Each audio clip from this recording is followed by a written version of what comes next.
Okay. ಇಲ್ಲಿ ಸುಖಾಸನ, siddhasana R ಪದ್ಮಾಸನ ಯಾವ್ದಾರ ಒಂದು ಆಸನದ ಸ್ಥಿತಿಗೆ ಬರುತ್ತೆ. ಸೊ ನಾವಿಲ್ಲಿ ಪ್ರತಿದಿನ ಬರೋದು ದೈಹಿಕ ಚಟುವಟಿಕೆ, ವ್ಯಾಯಾಮ, ಯೋಗಾಸನ ಎಲ್ಲ ಕೂಡ ಪ್ರಾಕ್ಟೀಸ್ ಮಾಡ್ತಾ ಹೋಗೋದು.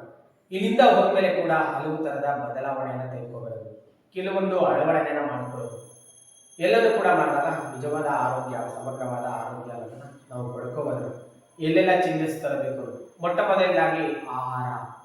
ಹೇಳ್ತಾರಲ್ವಾ, ನಮ್ಮ ಆರೋಗ್ಯ ಇರ್ತಕ್ಕಂಥದ್ದು ಆಹಾರ ಅಂದರೆ ಆರೋಗ್ಯ ಭೋಜನ ಅಧೀನ ಬಂದಿದೆ.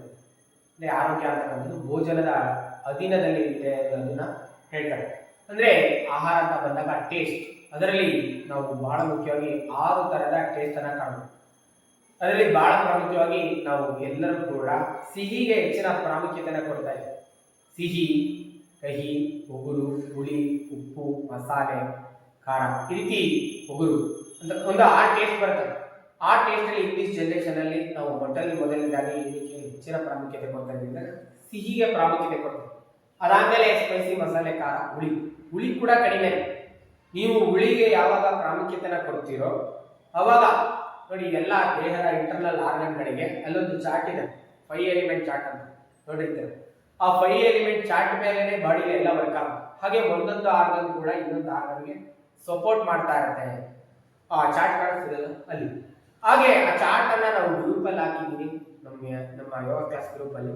ಆ ಚಾರ್ಟ್ನ ನೀವು ಗಮನಿಸಿ ನೋಡಿ. ಹಾಗೆ ಎಲ್ಲ ಇಂಟರ್ನಲ್ ಆರ್ಗನ್ಗಳಿಗೂ ಕೂಡ 2 ಅವರ್ ಟೈಮಿಂಗ್ಸ್ ಅಂತಿದೆ. ನಿಮ್ಮ ದೇಹದಲ್ಲಿ ಯಾವುದೇ ಆರ್ಗನ್ನ ಫಂಕ್ಷನ್ ವೀಕ್ ಇದೆ, ಆ ಫಂಕ್ಷನ್ ಲೋ ಇದೆ, ಅದು ಲಂಗ್ಸ್ ಇರ್ಬೋದು, ಲಾರ್ಜ್ ಇಂಟೆಸ್ಟೈನ್ ಇರ್ಬೋದು, ಸ್ಪ್ಲೀನ್ ಇರ್ಬೋದು, ಸ್ಟಮಕ್ ಇರ್ಬೋದು, ಅದನ್ನ ನೀವು ಸರಿಪಡಿಸ್ಬೋದು. ಹಾಗೆ ಎಲ್ಲ ಆರ್ಗನ್ಗಳಿಗೂ ಕೂಡ ಒಂದು ಎಮೋಷನಲ್ ಬ್ಯಾಲೆನ್ಸ್ ಇದೆ.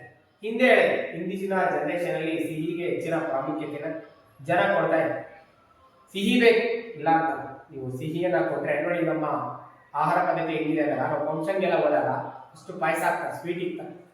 ಸ್ವೀಟು ನೀವು ಸ್ವೀಟನ್ನ ಜಸ್ಟ್ ಬಾಯಿಗೆ 2 ತುತ್ತು ತಿಂತಾ ಇದ್ದೇನೆ, ನಿಮ್ಮ ಜೀರ್ಣಾಂಗ ವ್ಯವಸ್ಥೆಗೆ ಏನು ಬೇಕೋ ಆ ರಸಸ್ರಾವ ಅಂದರೆ ಜೀರ್ಣಾಂಗ ವ್ಯವಸ್ಥೆ, ಆ ರಸಸ್ರಾವ ಸೇವಿಕೆ ಜಠರದಲ್ಲಿ ಜೀರ್ಣಾಂಗ ವ್ಯವಸ್ಥೆ ಆ ಜಠರ ರಸ ಉಲ್ಪಣ ಆಗೋದಕ್ಕೆ ಇದು ಸಹಕಾರಿಯಾಗುತ್ತೆ. ಹಾಗಾಗಿ ಸ್ವೀಟ್ ಬೇಕು. ಸ್ವೀಟ್ ಜಾಸ್ತಿ ಆಯಿತು ಅಂದರೆ ನೆಕ್ಸ್ಟ್ ಅದು ಇನ್ನೊಂದು ಆರ್ಗನ್ಗೆ ತೊಂದರೆ ಮಾಡುತ್ತೆ. ಹಾಗೆ ಮೊದಲನೇದಾಗಿ ಹುಳಿ ಅಂತ ಹೇಳಿ, ಹುಳಿ ನೀವು ನಿಯಮಿತವಾಗಿ ಕೊಟ್ಟರೆ ಲಿವರ್ ಅಂಡ್ ಗಾಲ್ ಬ್ಲಾಡರ್ ಚೆನ್ನಾಗಿರುತ್ತೆ. ಯಾರು ಹುಳಿ ಜಾಸ್ತಿ ತಗೋಬೇಕು ತಗೋಬಾರ್ದು ಅನ್ನೋದು ನಾವು ತಿಳ್ಕೊಂಡಿದ್ದೀವಿ. ದೇಹದಲ್ಲಿ ಚಲನೆ ಇದೆ ಅಂದ್ರೆ ಇಂಗ್ಲಿಷ್ ಜನರೇಷನ್ ಅಲ್ಲಿ ಚಲನೆ ಎಲ್ಲಿದೆ ಜಾಸ್ತಿ ಅಂದ್ರೆ ಮೈಂಡ್ ಅಲ್ಲಿ ಜಾಸ್ತಿ ಚಲನೆ ಇದೆ. ಸುಮ್ಮನೆ ನಿಕಾಪಾಲಾಗಿ ಮೈಂಡ್ ಓಡಿಸ್ತಾರೆ.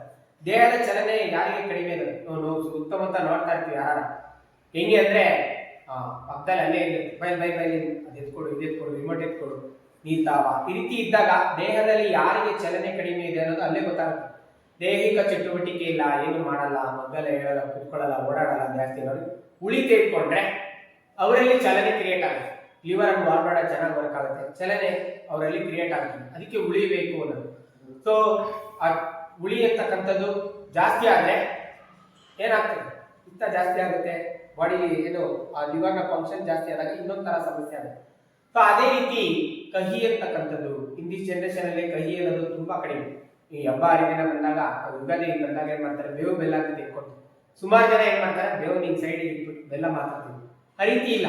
ನೀವು ಕಹಿನ ಕೊಟ್ಟಂಗೆಲ್ಲ ನಿಮ್ಮ ಹಾರ್ಟ್, ಸ್ಮಾಲ್ ಇಂಟೆಸ್ಟೈನ್ ಅದ್ಭುತವಾಗಿ ಬರಕಾಗುತ್ತೆ.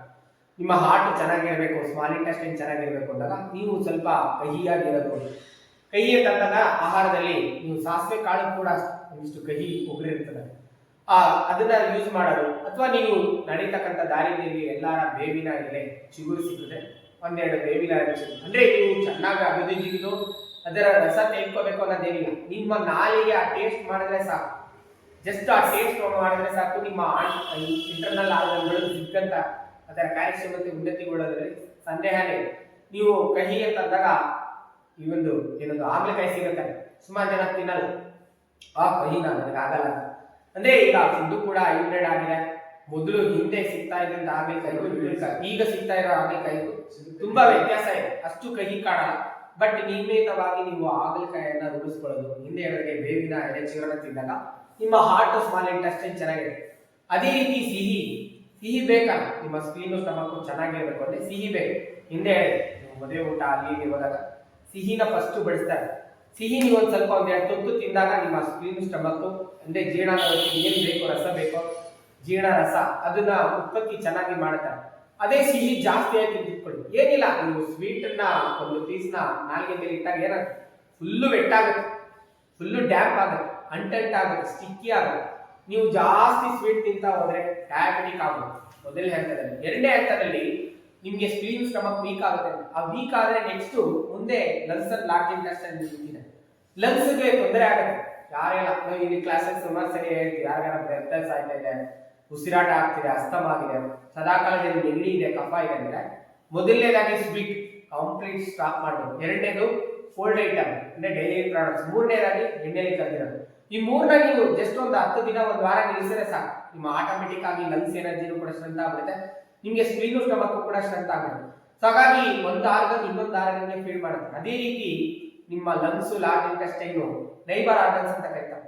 ಲಂಗ್ಸ್ ಏನ್ ಮಾಡುತ್ತೆ, ಉಸಿರು ತಗೊಂಡು ಉಸಿರು ಹೊರ ಹಾಕೋದು, ಅಂದ್ರೆ ದೇಹದಲ್ಲಿ ಇರ್ತಕ್ಕಂಥ ಗ್ಯಾಸಿಯಸ್ ವೇಸ್ಟ್ ಅನ್ನ ಹೊರ ಹಾಕ್ತದೆ. ಲಾರ್ಜ್ ಇಂಟೆಸ್ಟೈನ್ ಸಾಲಿಡ್ ವೇಸ್ಟ್ ಅನ್ನ ಹೊರ ಹಾಕ್ತದೆ. ಲಂಗ್ಸ್ ಚೆನ್ನಾಗಿರ್ಬೇಕು ಅಂದ್ರೆ ಏನಿಲ್ಲ, ವೈಟ್ ಕಲರ್ ಫುಡ್ ಅಥವಾ ಘಾಟ್ ಆಗಿರೋದು ಅಂತ ಹೇಳ್ತಾರೆ. ಘಾಟ್ ಆಗಿರೋದು ಅಂದಾಗ ನೀವೇನಿಲ್ಲ, ಊಟ ಮಾಡ್ಬೇಕಾದ್ರೆ ಒಂದೆರಡು ಈರುಳ್ಳಿ ಪ್ಲೀಸ್ ಹಸಿ ಈರುಳ್ಳಿ ತಿಂದ್ರೆ ಸಾಕು, ನಿಮ್ಮ ಲಂಗ್ಸ್ ಹಂಗೆ ಘಾಟ್. ಆ ಘಾಟಿಗೆ ಲಂಗ್ಸ್ ಚೆನ್ನಾಗಿ ಎನರ್ಸ್ ಆಗುತ್ತೆ, ಲಂಗ್ಸ್ ನ ಕಾರ್ಯಕ್ಷಮತೆ ಚೆನ್ನಾಗಿರುತ್ತೆ. ನೆಕ್ಸ್ಟ್ ಯೂರಿನರಿ ಬ್ಲಾಡರ್ ಅಂತ ಕಿಡ್ನಿ ಅಂತಿದೆ ನೋಡಿ, ಉಪ್ಪು ತಗೋಬೇಕು, ಅದು ನಿಯಮಿತವಾಗಿ ತಗೋಬೇಕು. ಯಾರ್ಯಾರ ಬ್ಲಡ್ ಪ್ರೆಷರ್ ಬಂದಿದ್ರೆ, ಈವನ್ ಬ್ಲಡ್ ಪ್ರೆಷರ್ ಅಂತಾನೆ ಅಲ್ಲ, ಗಂಭೀರವಾದ ಯಾವುದೇ ಕಾಯಿಲೆಗಳು ಬಂದಿದ್ರೆ ಏನ್ ಹೇಳ್ತಾರೆ, ಫಸ್ಟ್ ಫುಡ್ ಅಲ್ಲಿ ಹೇಳ್ತಾರೆ, ಇದು ತಗೋಬಾರ್ದು, ಇದು ಜಾಸ್ತಿ ತಗೋಬಾರ್ದು, ಅದು ನಿಲ್ಲಿಸಲೇಬೇಕು, ಈ ತರ ಎಲ್ಲ ಹೇಳ್ತಾರಲ್ವಾ. ನೀವು ನೋಡಿರ್ತೀರ, ಯಾರ್ಯಾರ ಬ್ಲಡ್ ಪ್ರೆಷರ್ ಬಂದಿದೆ ಉಪ್ಪನ್ನ ಟೋಟಲ್ ಆಗಿ ತಿನ್ಲೇಬಾರ್ದು. ನೀವು ಉಪ್ಪನ್ನ ಜಾಸ್ತಿ ತೆಗೆದುಕೊಂಡ್ರೆ ನೆಕ್ಸ್ಟ್ ಆ ಎನರ್ಜಿ ಬಂದು ಡೈರೆಕ್ಟ್ ಹಾರ್ಟ್ಗೆ ಬರುತ್ತೆ. ಯಾರಿಗಾರ ಹಾರ್ಟ್ ಇಶ್ಯೂಸ್ ಆಗ್ತಿದೆ, ಹಾರ್ಟ್ ಸಂಬಂಧಿತ ಸಮಸ್ಯೆ ಇದೆ ಅಂದ್ರೆ ಎರಡೇ ಕಾರಣ ಇರುತ್ತೆ. ಒಂದು ಕಿಡ್ನಿ ಸಮಸ್ಯೆ ಆಗಿ ಹಾರ್ಟ್ ಪ್ರಾಬ್ಲಮ್ ಆಯ್ತು, ಇಲ್ಲ ಅಂದ್ರೆ ಲಿವರ್ ಸಮಸ್ಯೆ ಆಗಿ ಹಾರ್ಟ್ ಪ್ರಾಬ್ಲಮ್ ಆಗುತ್ತೆ. ಸೊ ಈ ರೀತಿ ನಮ್ಮ ಇಂಟರ್ನಲ್ ಆರ್ಗನ್ಗಳು ಒಂದಕ್ಕೊಂದು ಒಂದೊಂದು ಆರ್ಗನ್ಗೆ ಎನರ್ಜಿಯನ್ನು ಕಳಿಸ್ತಾರೆ.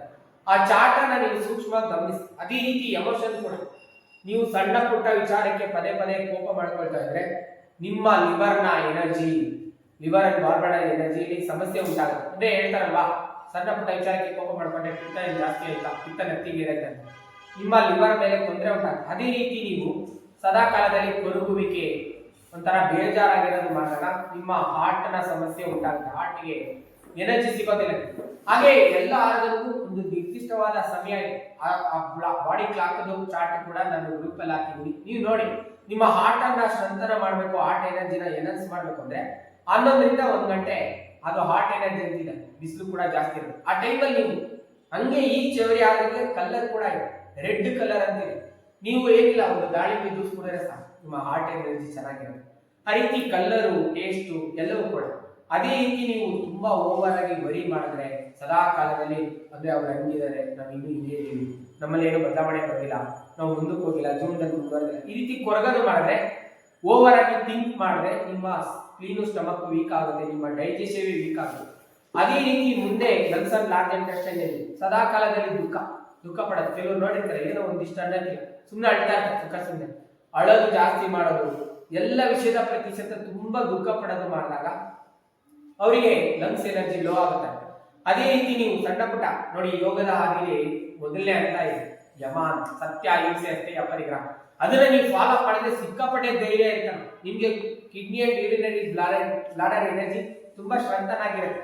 ನೀವು ಯಾವುದೇ ವಿಷಯದ ಪ್ರತಿಶತ ಪದೇ ಪದೇ ಬೈಕೆ ಒಳಗಾಗೋದು, ಮುಂದೆ ಜೀವನ ಏನು ಅಂತ ಹೋಗೋದು ಎಲ್ಲ ಇರ್ತಾರೆ.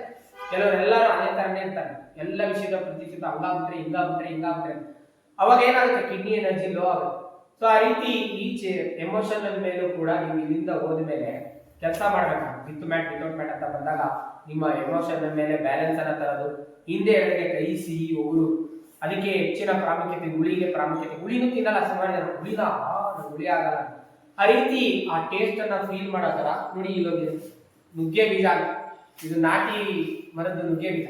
ಇದನ್ನ ಒಡೆದು ತೆಗೆದ್ರೆ ಒಂದು ಬಿಳಿದು ವೈಟ್ ಗುಂಡು ಬರುತ್ತೆ. ಜಸ್ಟ್ ನೀವು ಅದನ್ನ, ಅಂದ್ರೆ ಹೇಳಿದೆ ಲಂಗ್ಸ್ ಟೈಮಿಂಗ್ಸ್ ಅಂತ, ಯಾರಿಗೆಲ್ಲ ಲಂಗ್ಸ್ ವೀಕ್ ಆಗಿರುತ್ತೋ ಅವ್ರಿಗೆ ಇದು ದಿವ್ಯಾಂಶ ಇದೆ. ಹಂಗೆ ಯಾರೆಲ್ಲ ಒಂದ ಈ ಕೈ ಸಿಹಿ ಒಗುರು ಮತ್ತೆ ಹುಳಿನ ಫೀಲ್ ಮಾಡ್ಬೇಕು ಅಂದ್ರೆ ನೀವು ಏನಿಲ್ಲ, ಜಸ್ಟ್ ಅದನ್ನ ಬಾಯಲ್ಲಿ ಹಾಕ್ಬಿಟ್ಟು ಒಂದು ಕಚ್ಚಿಬಿಟ್ಟು ಟೇಸ್ಟ್ ಮಾಡಿದ್ರೆ ಸಾಕು. ಎಲ್ಲ ತರದ ಟೇಸ್ಟ್ ಇದರಲ್ಲಿ ಸಿಗುತ್ತೆ. ವಾರದಲ್ಲಿ 1 ಸರಿ 2 ಸರಿ ಈ ರೀತಿ ಬೀಜ, ಇದು ಆನ್ಲೈನ್ ಅಲ್ಲಿ ಅಮೆಝಾನ್ ಅಲ್ಲಿ, ಫ್ಲಿಪ್ಕಾರ್ಟ್ ಅಲ್ಲಿ ತುಂಬಾ ರೇಟ್ ಇದೆ. ಈ ಮೂರು ಕಡೆ ಎಲ್ಲ ಸಿಕ್ಕರೆ ತಂದಿಟ್ಕೊಳ್ಳಿ. ಈ ಬೀಜ ಹೊಡೆದಾಗ ವೈಟಿಗೆ ಇರುತ್ತೆ, ಅದನ್ನ ಅಗದ್ಬಿಟ್ಟು ಆ ಟೇಸ್ಟ್ ಫೀಲ್ ಮಾಡ್ಬೇಕು ನೀವು. ಇಲ್ಲಾಂದ್ರೆ ಹಿಂದೆ ಹೇಳಿದ್ರೆ ಬೇವಿನ ಚಿಗುರು ತೆಗೆದುಕೊಳ್ಳೋದು. ಆಮೇಲೆ ಒಗುರು ಅಂತ ಹೇಳಿ ನಮ್ ಕಡೆ ನೋಡಿರ್ತೀರ, ಭಾರಿ ಭೋಜನ, ಮದುವೆ ಊಟ, ನಾನ್ ವೆಜ್, ಅಲ್ಲೆಲ್ಲ ಎಲ್ಲರ ಮೂಲೆಯಲ್ಲಿ ಎಲೆ ಅಡಿಕೆ ಇಟ್ಟಿರ್ತಾರೆ. ನೀವು ಊಟ ಮಾಡಿದ್ರೆ ಹುಡುಕಿ ಹೋಗಿ ಎಲೆ ಅಡಿಕೆನ ಹಾಕೊಳ್ಳೋದು. ಹಿಂದೆ ಸಮಸ್ಯೆ ಹೇಳಿ ಮಕ್ಕಳನ್ನ ಹೊರತುಪಡಿಸಿ ಬಿಟ್ಟಿದ್ದವರೆಲ್ಲರೂ ಕೂಡ ಎಲೆ ಅಡಿಕೆನ ಹಾಕೋದು, ನಿಮ್ಮ ಡೈಜೆಷನ್ ಬೆಟರ್ ಆಗುತ್ತೆ. ಅದ್ರಲ್ಲಿ ಏನಿಲ್ಲ, ಅಡಿಕೆಯಲ್ಲಿ ಒಗ್ರು ಇರ್ತದೆ.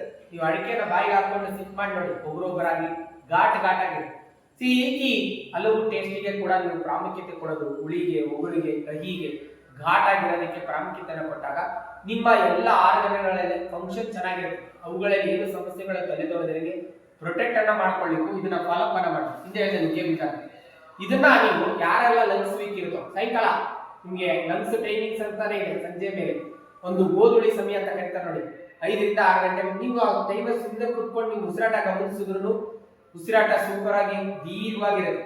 ಆ ಟೈಮಲ್ಲಿ ಇದನ್ನ ಸಿಕ್ ಮಾಡೋದು. ಹಂಗೆ ನಿಮ್ಗೆ ಹಾರ್ಟ್ ಬಗ್ಗೆ ಹೇಳಿದಾಗ ನಾನು 11 ರಿಂದ 1 ಗಂಟೆಗೆ ಒಂದು ದಾಳಿಂಬೆ ಜ್ಯೂಸ್ ತಗೊಂಡ್ರೆ ನಿಮ್ಮ ಹಾರ್ಟ್ ಎನರ್ಜಿ ಚೆನ್ನಾಗಿರುತ್ತೆ. ಆ ರೀತಿ ಆ 6 ಗಂಟೆ ಟೈಮಿಂಗ್ಸ್ ಅಲ್ಲಿ ನೀವು ಫುಡ್ ಅನ್ನ ಕೊಡೋದು, ಎನರ್ಜಿನ ಇಂಬ್ಯಾಲೆನ್ಸ್ ಮಾಡೋದಕ್ಕೆ ಅಥವಾ ಎಮೋಷನಲ್ ಬ್ಯಾಲೆನ್ಸ್ ಅನ್ನ ತೆಗೆದುಕೊಬರೋದು, ದೈಹಿಕ ಚಟುವಟಿಕೆ ವಹಿಸಿ ದಿನದಲ್ಲಿ ವ್ಯಾಯಾಮ ಮಾಡೋದು, ಒಳ್ಳೆ ಫುಡ್ ಅನ್ನ ಕೊಡೋದು. ಈ ರೀತಿ ಮಾಡಿದಾಗ ನೀವು ಗಂಭೀರವಾದ ಕಾಯಿಲೆಗಳು ಬರದಂತೆ ಪ್ರೊಟೆಕ್ಟ್ ಮಾಡ್ಕೊಂಡು. ಇದು ಕೇಳೋದಕ್ಕೆ ಸುಲಭ, ಬಟ್ ಇಲ್ಲಿಂದ ಹೋದ್ಮೇಲೆ ನಾವು ಕೋಪ ಮಾಡ್ಕೊಳ್ಳದೆ ಇರೋದು, ದುಃಖಕ್ಕೆ ಒಳಗಾಗದೆ ಇರೋದು, ಆತಂಕಕ್ಕೆ ಒಳಗಾಗದೆ ಇರೋದು ಎಲ್ಲವೂ ಇದೆಯಲ್ಲ, ಅದು ತುಂಬಾ ಕಷ್ಟ ಸಾಧ್ಯ. ಅದರ ಮೇಲೆ ಕೂಡ ನೀವು ಕೆಲಸನ ಮಾಡ್ಬೇಕು. ಯೋಗದ ಹಾದಿ ಇದೆ ಅಂದಾಗ ಆ 5 ಎಲಿಮೆಂಟ್ ಚಾರ್ಟ್ ಅಲ್ಲಿ ಇರೋದನ್ನ ಸ್ವಲ್ಪ ನೋಡ್ಬಿಟ್ಟು ಏನೆಲ್ಲ ಬದಲಾವಣೆ ತೆಗೆದುಕೊಂಡು ಬರ್ಬೋದು, ಅಥವಾ ಆ ಆರ್ಗನ್ ಕ್ಲಾಕ್ ನ ನೋಡ್ಬಿಟ್ಟು ನೀವು ಅಲ್ಲಿ ಏನಾರ ಟೈಮಿಂಗ್ಸ್ ನ ಸರಿಪಡಿಸಿ ಏನಾರು ಮಾಡ್ಕೋಬಹುದು ಅನ್ನೋದು ನೋಡ್ಬಿಟ್ಟು ನೀವು ಅಲ್ಲೂ ಸ್ವಲ್ಪ ಕೆಲಸ ಮಾಡಿದ್ರೆ ನಿಜವಾದ ಆರೋಗ್ಯ ಅನ್ನೋದು ಪ್ರಾಪ್ತಿ ಆಗುತ್ತೆ. ಇದಕ್ಕೆ ಕೂಡ ನೀವು ಟ್ರೈ ಮಾಡಿ, ಆಯ್ತಾ? ಇಲ್ಲಿ ಹೋಗ್ಬೇಕಾದ್ರೆ ಇದು ಬೀಜನ ತೆಗೆದುಕೊಂಡೋಗಿ ಸಂಜೆ ಒಂದು ಟೈಮು ಕರೆಕ್ಟ್ ಆಗಿ ಹೇಳ್ತಲ್ಲ, ಈ ಒಂದು ಲಂಗ್ಸ್ ಪ್ರಾಬ್ಲಮ್ ಬರ್ತಾರೆ ಅಂತ ನಿಮ್ಗೆ ಬರಬಾರ್ದು, ಏನು ಸಮಸ್ಯೆ ಬರಬಾರ್ದು ಅಂತ ಕೂಡ ನೀವು ಈ 6 ಟೇಸ್ಟ್ ಅನ್ನ ಫೀಲ್ ಮಾಡೋದು, ವಾರಕ್ಕೊಮ್ಮೆ, ತಿಂಗಳಿಗೆ 1-2 ಸಲ ಇದನ್ನ ನೀವು ಮಾಡ್ಬೇಕು. ಸಿಹಿ, ಉಗುರು, ಕಹಿ ಅಂತಕ್ಕಂಥದ್ದು, ಹುಳಿ ಅಂತಕ್ಕಂಥ ನೀವು ಟೇಸ್ಟ್ ನ ಫೀಲ್ ಮಾಡಿದ್ರೆ ನಿಮ್ಮ ಎಲ್ಲ ಇಂಟರ್ನಲ್ ಆರ್ಗನ್ಗಳು ಪ್ರಬಲವಾಗಿರುತ್ತೆ. ಏನು ಸಮಸ್ಯೆ ಬರೋದಕ್ಕೆ ನೀವು ಕಾಪಾಡ್ಬೋದು. ಇದಕ್ಕೆ ಕೂಡ ಟ್ರೈ ಮಾಡಿ. ಇಲ್ಲಿ ಬೆನ್ನಲ್ಲೇ ಮದ್ದು ಬಿಡಿ, ಶವಾಸನ